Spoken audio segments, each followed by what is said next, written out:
You're listening to Career Ready, and I'm Coach K. Getting you ready for your corporate career. The job application process is a strange and biased process actually. The slightest misstep can cost you a valuable ticket to the next round. So I wanted to discuss how you can improve your chances at advancing to the next round simply by the way you talk to people. That also might sound strange, but how you talk to people can make or break you. How you communicate, speak, and write during the time you start applying for work to the time you interview makes a big difference in how you are received and portrayed. Are you well-mannered? Are you mature?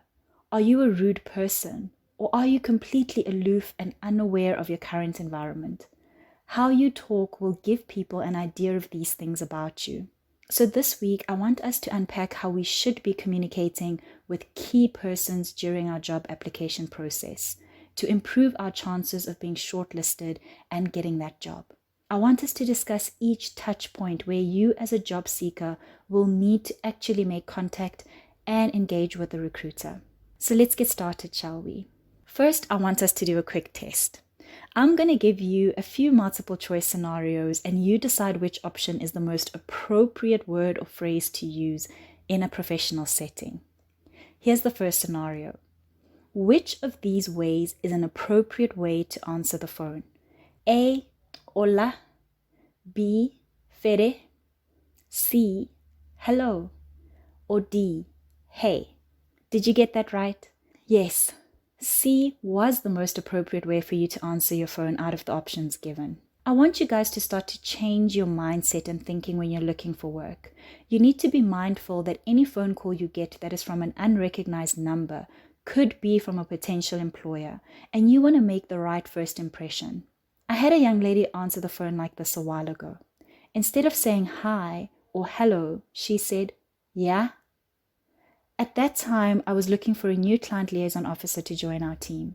This person would be responsible for customer relations. They would be the first person our clients speak to on the phone, over email, and even over WhatsApp. After that initial call, I knew that it would take far more work and resources than we had at the time to train her in professional etiquette.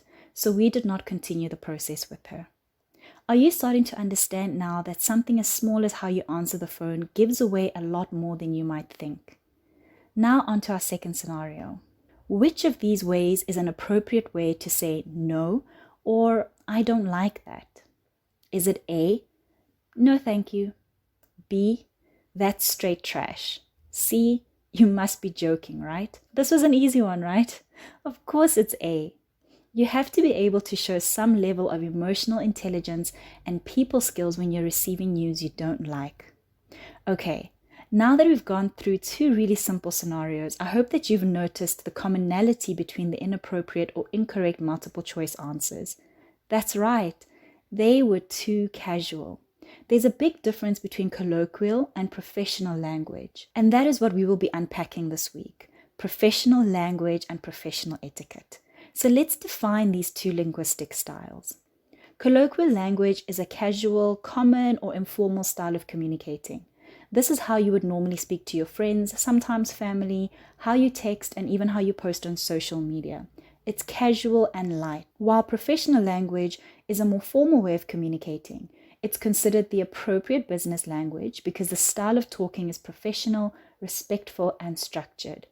Professional language should be the communication style that you use and tap into when you're applying for work. This has nothing to do with you changing your personality, but rather recognizing that the corporate environment that you want to enter is an ecosystem that functions with its own house rules and expectations. So it's just wise to be mindful of these house rules so that you can present yourself in the best light. That's it from me today. Thank you so much for joining. You can continue the conversation with me on LinkedIn by following my hashtag QMCareerCoaching, or on Instagram, Facebook, YouTube, as well at Hello Coach K, or if you prefer, you can send me an email at info@hellocoachk.com. See you next time.